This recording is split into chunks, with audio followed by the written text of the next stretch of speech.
I've been very quiet for the last 9 months. Wengine wanaona nimekimbia siasa, wengine wanaona naogopa kutangaza msimamo.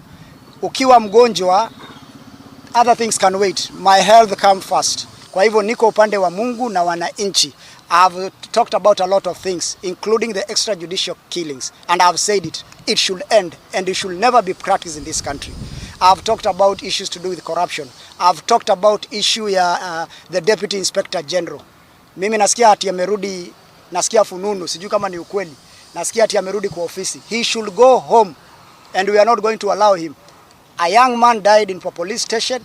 He should go home. Hakuna mambo ya kunegotiate kama atarudi ama atarudi. Ni aende nyumbani, na baada ya nyumbani afunguliwe mashtaka, apelekwe mahakamani. Iwapo atapatikana na makosa, basi aende akisimamia korokoroni huko Shimo la Tewa ama Kamiti, whatever he will be taken, because that is very bad.